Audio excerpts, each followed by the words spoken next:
Ya elektrik yok. Tüm gün boyunca elektrik yok. Gelmiyorlar. Şu vazifelerin değil belediye sabitinin boşluğu ne?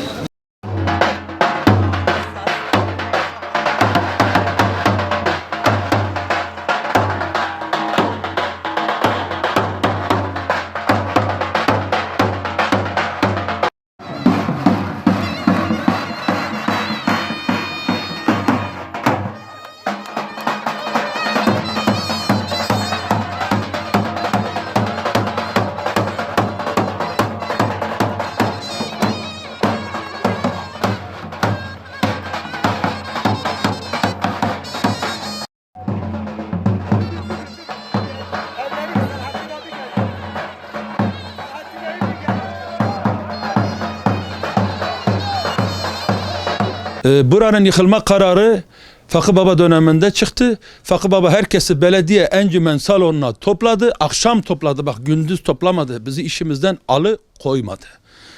Herkesle tokalaştı. Mikrofon hepimizin önünde, encümen salonu ya. Herkes tekli koltuğa oturttu. Ne güzel karşıladı adam gibi. Yani karşılamayı da biliyor adam. Önümüze çayımızı koydular. Efendim heyetini sağına soluna aldı Fakı Baba. Ben burayı yıkmak istiyorum, tarihi görünümü meydana çıkartmak istiyorum.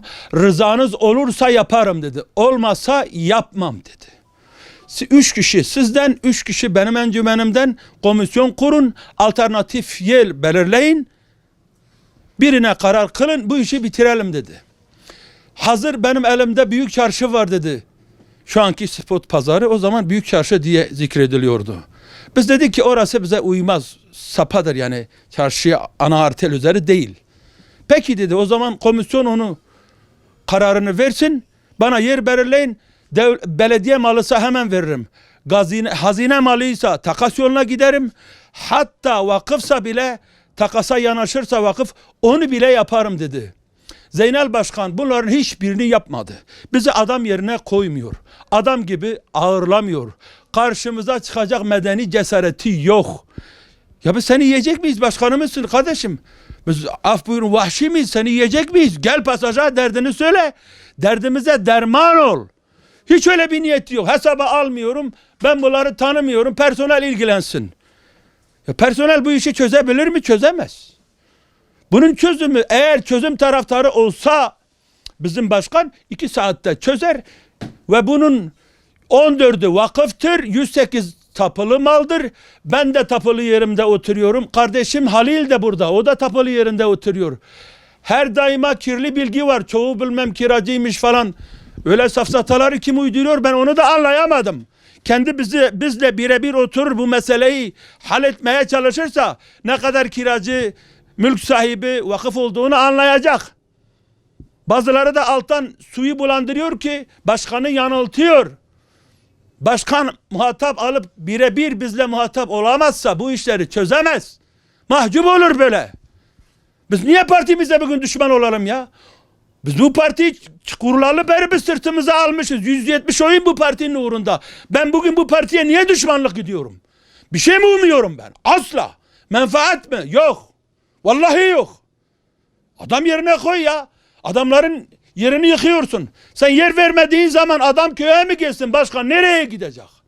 122 esnaf var burada. 3-4 kişi burada kalfası, şuyu buyu var. Ortalama 500 civarında burada ne var? Çalışan var. Kayıtlı veya kayıtsız.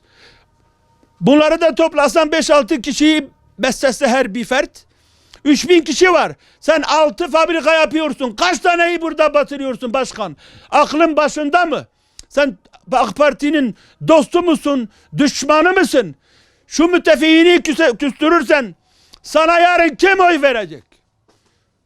Bunu niye düşünmüyorsun? Vekiller diyor ki haksız. Vali diyor ki yer vermeli. Ya vali yardımcıları, sayın vali ve yardımcıları diyor.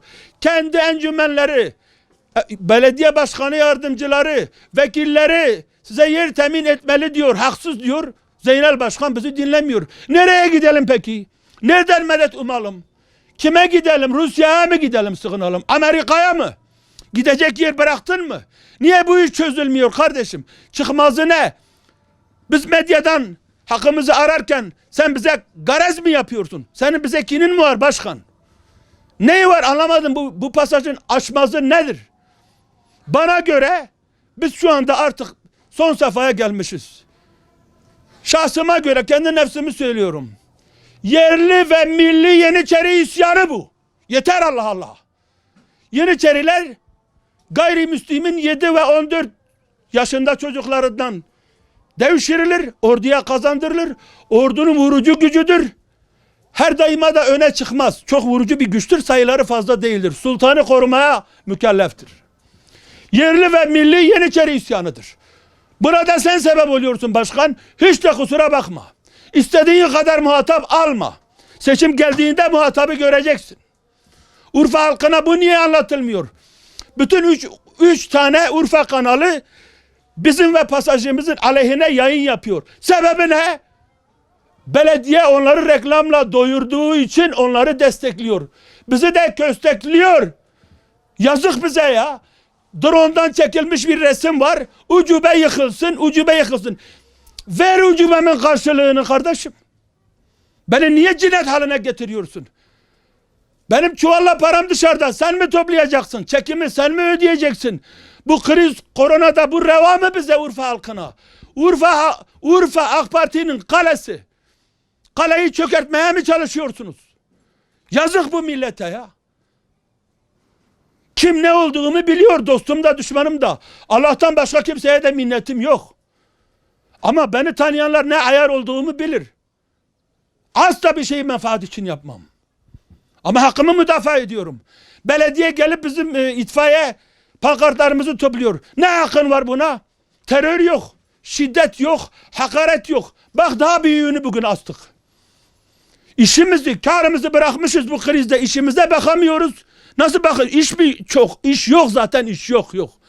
Belediye ile, Zeynel Efendi ile, şunla bununla uğraşmaktan manyağa döndük ya. Bu pankart yapılana kadar yarım günümüzü ayırdık. Organizeyi yapıyoruz, televizyonları çağırıyoruz, vekilleri arıyoruz.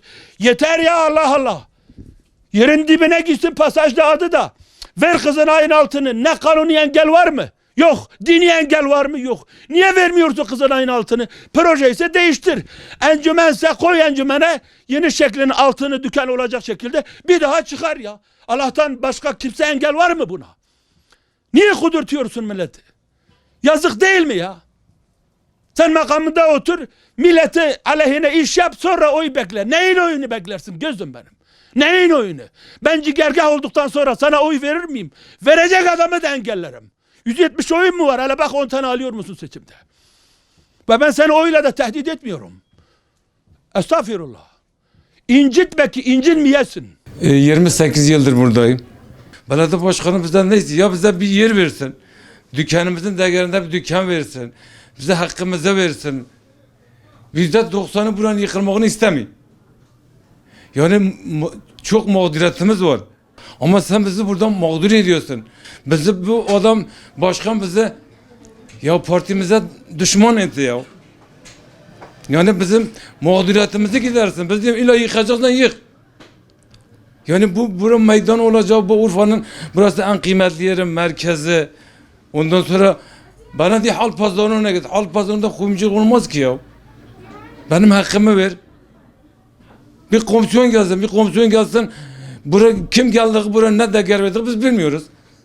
Bize temiz bir komisyon gelsin, beraber oturalım. Buranın değeri nedir, buranın kıymeti nedir? Bu başkan anlamıyor. Başkan ne milleti düşünüyor, ne Urfa. Bu sefer Urfa AK Parti'nin kalesi ya. Yani burayı Ankara, İstanbul'a katacak, bu Urfa'mıza yazık, millete yazık, bu sıkıntı döneminde, bu pandemi zamanında millet ekmek evine götürmeyi başkan meydan derdinde. Yani biz Cumhurbaşkanımıza CİMER'e gönderdik, cevap gelmedi. Ondan sonra biz millet medyayı arıyor, kimse bize sahip çıkmıyor. Yani millet burada çok tepkili, yani Urfa çok zarar görür.